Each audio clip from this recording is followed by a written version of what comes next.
जन स्वराज अभियान की शुरुआत हम लोगों ने पश्चिम चंपारण के विद्यालय आश्रम से पदयात्रा के माध्यम से शुरू करी थी। पिछले साल 2 अक्टूबर को उस पूरे अभियान की परिणति के तौर पर, पहले चरण की परिणति के तौर पर बिहार के करीब 1 करोड़ लोगों ने मिलकर एक राजनीतिक दल का गठन किया है जिसका नाम है जन स्वराज। बांका में हम लोग अभी तक पदयात्रा के जरिए नहीं पहुंच पाए हैं, लेकिन मैं बांका में पहले एक बार आया हूँ। लेकिन दल बनने के बाद ये बांका की मेरी पहली यात्रा है। पहली बार मैं यहाँ आया हूँ। आज धौरैया में एक छोटी सभा है। उसके बाद जैसा कि पहले से घोषित है 20 मई से छपरा, जिसको सारण जिला भी कहते हैं, वहाँ जेपी के गांव सिद्धार्थ दियारा से बिहार में व्यवस्था परिवर्तन के लिए बिहार बदलाव यात्रा की शुरुआत होगी, जिसमें हर दिन 120 दिन में 240 विधानसभाओं में गांव, पंचायत, ब्लॉक, प्रखंड, हर जगह हम लोग जाने की कोशिश करेंगे। बिहार में बदलाव के संकल्प के साथ बिहार में भी तरक्की हो, बिहार में भी बच्चों के लिए पढ़ाई और रोजगार हो, बिहार में भी सही मायनों में जेपी के सपनों के अनुसार व्यवस्था का परिवर्तन हो। इस लक्ष्य के साथ अगले 4 महीनों में हम लोग बिहार के 240 विधानसभा क्षेत्र में मैं खुद जाऊंगा। उस दौरान मैं बांका में भी, यहाँ पर जो विधानसभा क्षेत्र है उसके हिसाब से 3-4 दिन तो लगेगा ही लगेगा। उस समय फिर से मुलाकात होगी। आज संगठन चूंकि बन गया है, संगठन बनने के बाद, दल बनने के बाद पहली बार मैं आया हूँ, तो आपसे मुखातिब हूँ। अब आपके जो सवाल है वो आप सवाल कर सकते हैं। बहुत बहुत धन्यवाद। आपने कहा था कि 120 से 125 सीट अगर आ गया हमको तो हम अपना हार मानेंगे उसको। अगर 25 सीट रह जाता है आपको, तो आप किस साइड बैठेंगे सदन में, पक्ष में या विपक्ष में या किसी के समर्थन में? अलायंस जब 125 को अपनी हार मानेंगे, स्वाभाविक है अगर 25 या 30 आ गया तो उसको जीत तो मान नहीं सकते हैं। आप रहेंगे तो बिल्कुल विपक्ष में बैठेंगे, इसमें क्या दिक्कत है? हम लोग के लिए, मेरे लिए राजनीति चुनाव लड़के एमएलए एमपी बनना, बालू और शराब का ठेकेदारी करना पैसा कमाने का जरिया नहीं है। जितना नाम, पैसा, शोहरत लोग एमएलए एमपी मंत्री बनकर कमा सकते हैं, उससे बहुत ज्यादा भगवान की कृपा से पहले से मिला हुआ है। राजनीति मेरे लिए एमएलए एमपी मंत्री बनने का जरिया नहीं है। राजनीति में इसलिए आए हैं, ऐसा लगता है कि बिहार के मिट्टी के होने के नाते बिहार में सुधार के लिए, व्यवस्था परिवर्तन के लिए किसी न किसी को प्रयास करना चाहिए। तो अगर हमारे जैसे व्यक्ति के द्वारा ये प्रयास नहीं किया जाएगा तो प्रयास कौन करेगा? आप लोग या समाज का एक बड़ा वर्ग इस बात की चर्चा कर रहा है कि इस प्रयास को सफलता मिलेगी कि नहीं मिलेगी, जबकि मेरा मानना है कि चर्चा इस बात की होनी चाहिए कि प्रयास होना चाहिए कि नहीं होना चाहिए। क्योंकि प्रयास चाहे हम करें या आप करें, प्रयास आज हो या 10 वर्ष के बाद हो, अगर बिहार में सुधार करना है तो प्रयास तो किसी न किसी बिहार के व्यक्ति को ही करना पड़ेगा। तो पहले प्रयास को देखिए, जांचिए, परखिए। बहुत ज्यादा परिणाम की चिंता किए बगैर कीजिए। परिणाम की चिंता हमेशा करते रहेंगे तो कभी आमूल चूल परिवर्तन वाला प्रयास आप कर ही नहीं सकते हैं। क्योंकि अगर रूटीन आपको परिवर्तन चाहिए तो वो करने के लिए पहले से राजनीति चल ही रही है। तो आपको ये तय करना है कि जो प्रयास जन स्वराज के पहले के तहत किया जा रहा है, क्या ये प्रयास बिहार के हक में है, बिहार के भले के लिए है, और उस पर टीका टिप्पणी जायज है। परिणाम क्या होगा ये तो ऊपर वाले के हाथ में है, भविष्य के गर्भ में है। लेकिन ईमानदारी से किया हुआ प्रयास, ये हम लोग को ये बताया गया है कि ईमानदारी से किया हुआ प्रयास कभी विफल हो नहीं सकता है। इसलिए जन स्वराज को भी सफलता मिलनी ही मिलनी है। बिहार की भी किस्मत आज नहीं तो कल बदलेगी ही बदलेगी। वो दिन आएगा ही आएगा जब बिहार भी दूसरे राज्यों की तरह विकास की दौड़ में शामिल हो, यहाँ के बच्चे भी शिक्षा, रोजगार के दौड़ में आगे रहे। ये स्थिति हमेशा, आज की जो स्थिति है, हमेशा नहीं बनी रह सकती है। इसलिए जन स्वराज का ये प्रयास आपको उसी नजरिए से देखना चाहिए।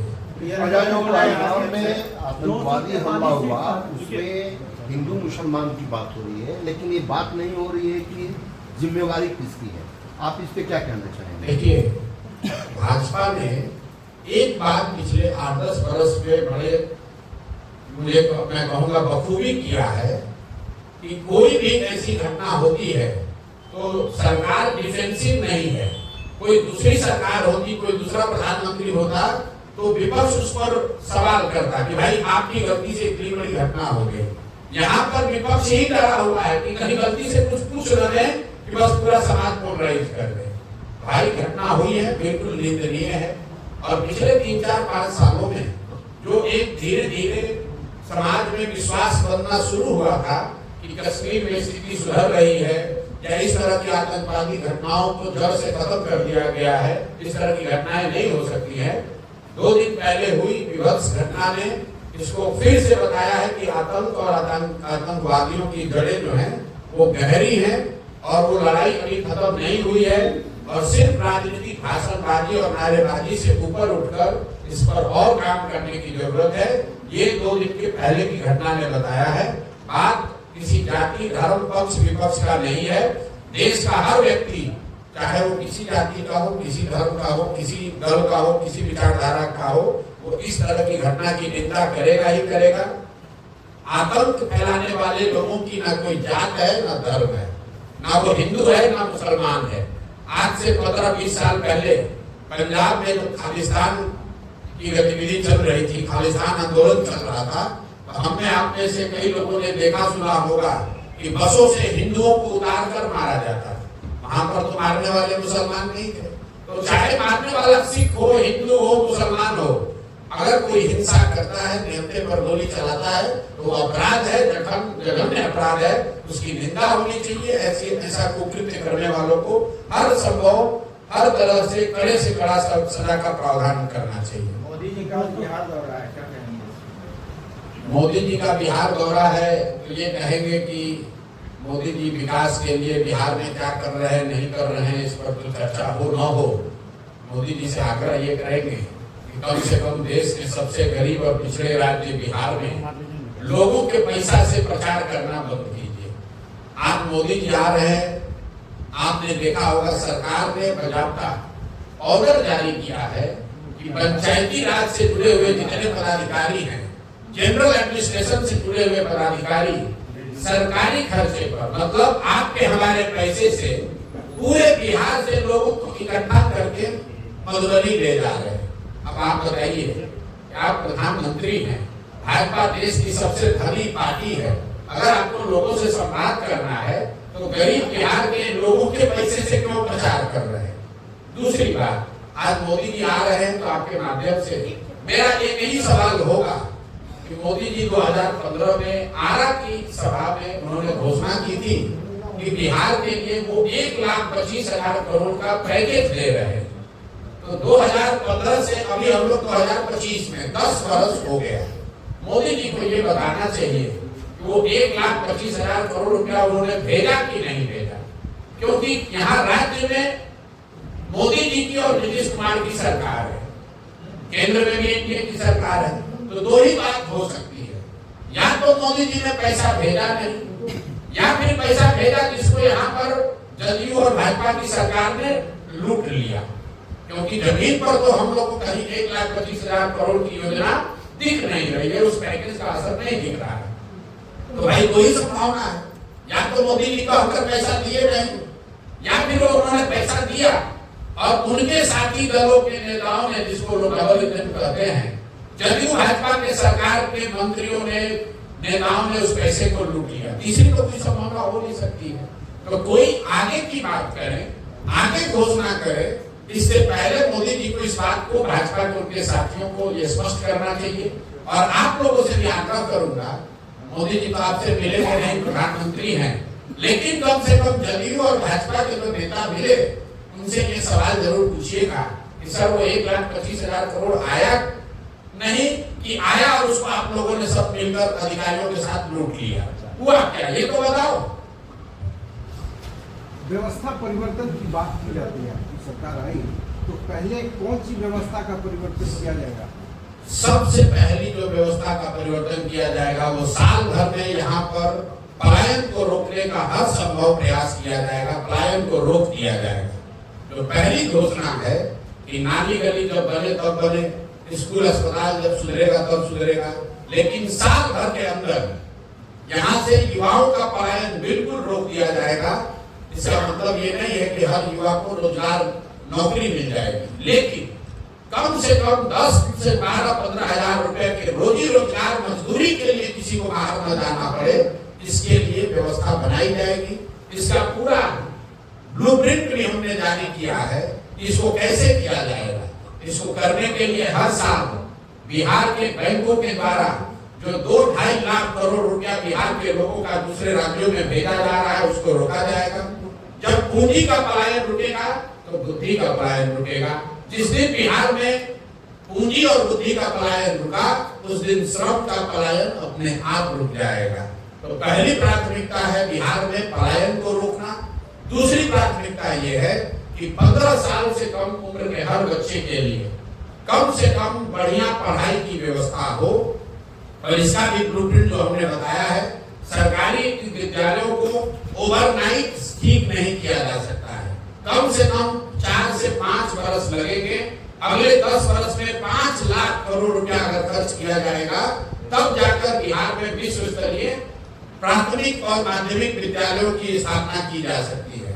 लेकिन 10 वर्ष में वो काम किया जाए, तब तक लोगों की पढ़ाई तो रुक नहीं सकती है। तो जन सुराज ने घोषणा की है कि जब जन सुराज की व्यवस्था बनेगी तो हर गरीब व्यक्ति को, हर गरीब परिवार को ये अवसर होगा कि अगर सरकारी विद्यालय आपके एरिया में ठीक नहीं है, वहां सिर्फ खिचड़ी बट रही है, वहां पढ़ाई नहीं हो रही है, तो आप अपने बच्चे को प्राइवेट स्कूल में भेजिए और उसका फीस, एक रेगुलेटेड फीस सरकार की ओर से आपके लिए भरा जाएगा, ताकि गरीब से गरीब का बच्चा भी बेहतर स्कूल में पढ़ सके। ऐसा इसलिए कि जन सुराज का मानना है कि 15 साल से कम उम्र के बच्चों को इतनी अच्छी शिक्षा मिलनी चाहिए कि वो आगे चलकर व्यवस्था पर बोझ न बने। तो पलायन रोकना पहली प्राथमिकता है, बच्चों की शिक्षा को सुधारना दूसरी प्राथमिकता है, और जो तीसरी बात हम लोग कह रहे हैं कि 60 साल से ज्यादा उम्र के हर महिला पुरुष को, जिसको सिर्फ 400 रुपया पेंशन मिल रहा है, जिसमें दिव्यांग और विधवा भी शामिल हैं, वो जीवन का बेसिक चीज उनको हासिल हो, इसके लिए उनको 400 के बजाय कम से कम 2000 रुपया मासिक पेंशन जरूर मिल जाए। पलायन रोकने के लिए 2 और बातें हम लोगों ने कही है। एक तो पूंजी का पलायन रोकना, दूसरा मनरेगा को सीधे कृषि से जोड़ना, ताकि कृषि से जुड़े हुए मजदूर हरियाणा पंजाब न हो जाए। यहाँ के किसान एक और मजदूरों के लिए संघर्ष कर रहे हैं, और यहाँ से मजदूर जाकर पंजाब और हरियाणा में काम कर रहे हैं। और तीसरी बात कही गई है कि हर महिला को जो स्वरोजगार करना चाहती है, आज जीविका के नाम पर भारी भ्रष्टाचार हो रहा है, उनको लॉलीपॉप दिखाया जा रहा है जिससे रोजगार मिलेगा। जन सुराज की सोच है कि इनको कोई समूह के बगैर सीधे सरकारी गारंटी पर बैंकों से कर्ज मिले, और उस कर्ज पर 30% नहीं 4% ब्याज लगे, ताकि हर महिलाएं रोजी रोजगार कर सके। तो पलायन रोकने के लिए 3 स्टेप, पहला पूंजी और बुद्धि का पलायन रोकना, दूसरा कृषि को, मनरेगा को कृषि से जोड़ना, और तीसरी बात महिलाओं को 4% ब्याज, सालाना ब्याज पर लोन उपलब्ध कराना। इससे पलायन रुकेगा। बच्चों के पढ़ाई के लिए मैंने बताया कि 15 साल के कम उम्र के बच्चों को अच्छी शिक्षा मिले। जब तक सरकारी विद्यालय का क्वालिटी न सुधरे, तब तक उनको प्राइवेट में पढ़ने की सुविधा दी जाए, और बुजुर्गों के लिए कम से कम 2000 रुपया मासिक पेंशन की व्यवस्था की जाए। मोटे तौर पर जन सुराज के बिहार विकास के ये 3 मूल मंत्र है: शिक्षा, रोजगार और सम्मानजनक जिंदगी। सर, एक बात पूछना था, पुलवामा में विपक्ष का आरोप है कि चुनाव जीतने के लिए पुलवामा हुआ था, कराया गया था सरकार के द्वारा, जांच हो रही है, लेकिन अभी बिल के बाद जो है फिर से लगातार उसका विरोध हो रहा है, क्या कहेंगे? देखिए, बदलने के लिए राजनीतिक जो लोग राजनीति करते हैं, जो राजनीतिक दल हैं, वो आरोप प्रत्यारोप लगाते रहेंगे। हम और आप नहीं जानते हैं कि पुलवामा की सच्चाई क्या है। बहुत सारे लोग उसका दोषारोपण सरकार पर करते हैं, सरकार का अपना पक्ष है, लेकिन जब तक कोई बात प्रमाणित तौर पर जनता के बीच में न हो, इस तरह के आरोप प्रत्यारोप लगाना मुझे लगता है कि वो ठीक नहीं है। आतंकी हमले के मामले में देश को एकजुट होना चाहिए। ये गलत है और गलत का साथ किसी भी नजरिए से नहीं किया जा सकता है। उसका कारण चाहे कुछ भी बताया जाए। जहां तक भाजपा का सवाल है, ये लोग चाहे वो पुलवामा की बात हो या आतंकवादी का जनरल मामला हो, इसको धर्म से जोड़कर समाज में विद्वेष फैलाने की इनकी जो नीति और सोच है, उसका नुकसान है और उसका भी विरोध उतनी मजबूती से होना चाहिए जितना विरोध पहले की अपीजमेंट पॉलिटिक्स का होता है। अगर भाजपा वाले ये कर रहे हैं तो निश्चित तौर पर उनकी गलती है और उसका विरोध होना चाहिए। सर, सरकार अगर बनती है तो भ्रष्टाचार पर आप क्या? हमने पहले कहा है कि हम उन नेताओं में से नहीं हैं तो ये कहे कि हमारी सरकार बनेगी और कल भ्रष्टाचार खत्म हो जाएगा। हम इस तरह की बात नहीं करते। भ्रष्टाचार खत्म करने के लिए, भ्रष्टाचार पर अंकुश लगाने के लिए जन सुराज ने 4 स्टेप प्रोसेस बताया। आपने देखा इस देश में एक आंदोलन अन्ना का शुरू हुआ जिसमें बताया गया कि जन लोकपाल करके कानून बन जाएगा, भ्रष्टाचार खत्म हो जाएगा। जिन लोगों ने आंदोलन किया वही भ्रष्टाचार के मामले में जेल में गए। तो मैं ऐसा नहीं समझता हूँ कि कोई एक व्यक्ति या एक कोई कानून, एक कोई अधिकारी भ्रष्टाचार को रोक पाएगा। दुनिया भर में जिन देशों ने भ्रष्टाचार पर अंकुश लगाया है, उनसे अगर आप सीखें तो बिहार के लिए जन सुराज ने भ्रष्टाचार रोकने के लिए 4 बातें बताई। पहला, सही और ईमानदार, जहां तक हो सके सही और ईमानदार जनप्रतिनिधियों का चुनाव। अगर आप बालू माफिया, शराब माफिया, ठेकेदारों को, बदमाशों को, लुटेरों को, गुंडों को चुनकर सरकार में बैठाएंगे तो उससे आप ईमानदारी की अपेक्षा नहीं कर सकते। दूसरी बात कही गई, सत्ता और संसाधन का बड़े पैमाने पर विकेंद्रीकरण। आज पूरी जो व्यवस्था है वो मुख्यमंत्री और उनके इर्द गिर्द में 4-5 अफसर चला रहे हैं। उन्हीं के हाथ में 3 लाख करोड़ का बजट है, उन्हीं के हाथ में योजनाएं हैं। उनकी मर्जी होगी तो पैसा जारी होगा, उनकी मर्जी नहीं होगी तो पैसा जारी नहीं होगा। जब पंचायती राज का कानून बनाया गया 1990 के दशक में, तो उसके प्रपत्र में ये लिखा गया है कि सत्ता और संसाधन का विकेंद्रीकरण होना चाहिए और करीब 1/3 विकास की राशि पंचायती राज की संस्थाओं के माध्यम से खर्च होना चाहिए। बिहार में पिछले 20 वर्ष में 3% से कम राशि ही पंचायती राज्यों के माध्यम से खर्च हो रहा है। सारा पैसा अफसरशाही और अफसरों के माध्यम से खर्च हो रहा है। तो जन सुराज की दूसरी सोच है कि ईमानदार राजनीतिक नेतृत्व के चुनाव के साथ साथ बड़े पैमाने पर सत्ता और संसाधन का विकेंद्रीकरण होना चाहिए। सब कुछ चीफ मिनिस्टर के ऑफिस और उसके 4 अधिकारियों के द्वारा नहीं चलाया जाना चाहिए। तीसरा स्टेप ये है, बड़े पैमाने पर जन भागीदारी। जो भी योजना चल रही है, लोगों को ये पता तो चलना चाहिए कि योजना क्या है, उनका उनमें अधिकार क्या है। लोगों को पता ही नहीं है कि भाई हमको आवास के लिए कितना पैसा मिलना चाहिए। उनको ये पता ही नहीं है कि 3 डिसमिल जमीन उनको मिलना चाहिए। भूमिहीनों को ये पता ही नहीं है। आपको ये पता ही नहीं है कि हमको आरोग्य कार्ड कहाँ से मिलेगा या किसानों की स्वनिधि का पैसा कब मिलेगा। तो जन भागीदारी न होना भी बड़ी परेशानी है। और चौथा और अंतिम बात, बड़े पैमाने पर टेक्नोलॉजी का इस्तेमाल। जैसे आप देख रहे हैं, पहले बिजली का बिल का बहुत चोरी होता था। जब से स्मार्ट मीटर आ गया, प्रीपेड आने से लोगों को दिक्कत है, लेकिन स्मार्ट मीटर आने के बाद से बिजली चोरी में कमी आई है। अब आप देख लीजिए, यहाँ नल जल योजना की बात होती है। नल जल योजना में आज तक 25,000 करोड़ रुपया खर्च होने के बाद पता ही नहीं चल रहा है कि कहाँ योजना बनी, कहाँ चालू है, कहाँ बंद है। अगर 25,000 करोड़ रुपया में से कुछ पैसा लगाकर स्मार्ट मीटर इन सारी योजनाओं में लगाया गया होता तो पटना में बैठे बैठे आपको पता चलता कि कब मोटर ऑन हुआ, कितना पानी निकला, पानी कहाँ तक पहुंचा। तो ये 4 स्टेप प्रोसेस है बिहार में भ्रष्टाचार रोकने का। ईमानदार जनप्रतिनिधियों का चुनाव, दूसरा सत्ता और संसाधन का बड़े पैमाने पर विकेंद्रीकरण, तीसरा सरकारी योजनाओं में जन भागीदारी और चौथा बड़े पैमाने पर टेक्नोलॉजी का, तकनीक का उपयोग। इन चारों चीजों के समायोजन से भ्रष्टाचार पर बड़े स्तर पर अंकुश लगाया जा सकता है। आपने सभी सीटों पर चुनाव लड़ने की घोषणा की है और सभी पार्टियां लगभग जातिगत समीकरण साथ है। आपका क्या रहेगा? आपका उम्मीदवार चुनने में आपकी क्या ये रहेगी? देखिए, ऐसा है, अगर आपका जन्म हुआ है तो आप किसी न किसी जाति के हैं, और समाज में अगर जाति एक मुद्दा है तो राजनीति में भी जाति होगी ही होगी। जन स्वराज की सोच ये है कि टिकटों का डिस्ट्रीब्यूशन या पार्टी में पदों का डिस्ट्रीब्यूशन जाति के आधार पर ना होकर क्षमता के आधार पर होना चाहिए। लेकिन अगर मान लीजिए कि बिहार में 243 लोगों को जन स्वराज से टिकट मिलना है और 1000 से ज्यादा लोग काबिल है या उस पद के लिए, उस मनोनयन के लिए इच्छुक है, तो उन 1000 काबिल सही लोगों में से बंटवारा कैसे किया जाएगा?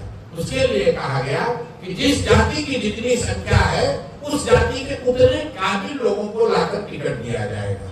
तो पहला आधार काबिलियत है, लेकिन काबिल लोगों के समूह में ये बंटवारा कैसे होगा, उसमें जाति का, जेंडर का ध्यान रखा जाएगा कि कम से कम 40 महिलाओं को टिकट मिले, कम से कम 40 मुस्लिम साथियों को टिकट मिले, 70 अति पिछड़ा समाज के काबिल लोगों को भागीदारी दी जाए।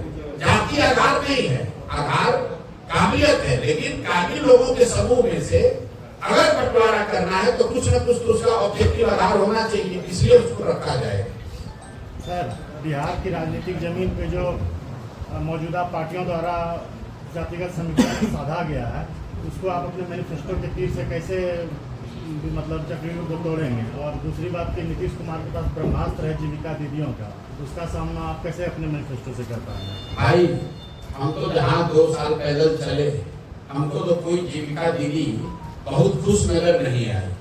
सरकारी खर्चे पर सरकारी अफसरों का या सेमाई गवर्नमेंट ऑफिस लोगों का एक कार्डर बनाकर उनसे प्रचार करना, उनसे वोट लेना, ये कोई नीतीश कुमार पहले व्यक्ति नहीं है। बहुत दलों में, बहुत नेताओं ने ऐसा ट्राई किया है। जब जनता का मूड बदल जाए तो ये कोई काम आने वाला नहीं है। मान लीजिए कि उन्होंने विकास मित्र और टोला सेवक बनाए, अगर विकास मित्र और टोला सेवक उनसे सरकार से सैलरी पा रहे हैं और शायद जदयू की मदद करना भी चाहे, ये अगर सच्चाई है तो ये भी तो सच्चाई है कि 50 लाख दलित महादलित परिवार को जो 3 डिसमिल जमीन मिलनी थी, उन 50 लाख लोगों में सिर्फ 2.34 मतलब 2.25 लाख लोगों को ही वो जमीन मिली है। आज 20 वर्ष के नीतीश कुमार के शासन के बाद दलित परिवारों को सिर्फ 2,34,000 परिवारों को ही 3 डिसमिल जमीन मिली, जबकि 2006 में नीतीश कुमार ने कहा था कि हर दलित महादलित परिवार के भूमिहीन लोगों को घर बनाने के लिए 3 डिसमिल जमीन दे दिया जाएगा। तो अगर उन लोगों को जमीन नहीं मिली है तो सरकारी कर्मचारी कुछ भी कर ले, उसका असर होने वाला नहीं है। वो लोग नीतीश के खिलाफ ही वोट देंगे, चाहे वो जीविका दीदी हो या टोला सेवक हो, विकास मित्र हो या सरकार के दूसरे पदाधिकारी हो। शराबबंदी बिहार में सबसे बड़ा मुद्दा बना हुआ है, आपके द्वारा इस पे क्या स्टैंड है? और अगर आपका शराबबंदी को हटाने का अगर प्रक्रिया है तो क्या आपको वोट बैंक सकने का, महिला वोट बैंक काफी हद से जुड़े हुए हैं? जन स्वराज इन चीजों को वोट बैंक के नजरिए से नहीं देखता। मैंने शुरुआती दिनों में ही कहा है कि इस अभियान में मैंने एक संकल्प लिया हुआ है कि जो मुझे सही लगता है उसको बोलेंगे, चाहे उसका वोट बैंक पर पॉजिटिव असर पड़ेगा। लेकिन मुझे ऐसा लगता है कि पहली बात तो ये समझिए कि शराबबंदी से ज्यादा हमारा विरोध शराबबंदी के उस कानून से है जिसमें दुकान बंद है और होम डिलीवरी चालू है। शराबबंदी अगर हो तब तो उसको हटाने और रखने की बात है। बिहार में शराबबंदी नहीं है, बिहार में शराबों की दुकान बंद है, होम डिलीवरी चल रही है। और यहाँ के समाज का, यहाँ के लोगों का, बिहार सरकार का, आपका, हमारा इस गलत कानून की वजह से करीब करीब 20,000 करोड़ रुपया का हर साल नुकसान हो रहा है। ये पैसा कहाँ जा रहा है? ये पैसा जा रहा है शराब माफिया के पास, ये पैसा जा रहा है अफसर और नेताओं के पास। और सबसे बड़ी बात, जो युवा यहाँ पर अभी आप देख रहे होंगे, पहली बार बिहार में पिछले 2-3 साल में सूखा नशा इतने तेजी से बढ़ा है कि मैं आपको बता रहा हूँ, अगर ये कानून नहीं हटाया गया तो 2-4-5 साल में जैसे आपने उड़ता पंजाब पिक्चर देखी थी, वैसे आप उड़ता बिहार देखिएगा, क्योंकि हर गांव में लड़के सूखा नशा की ओर अग्रसर है। तो आप हटाएंगे? अरे पहले बोला 1 घंटा में, सोचेंगे नहीं। सरकार बनी 1 घंटा के अंदर शराबबंदी को उठाकर कूड़ादान में फेंक देंगे।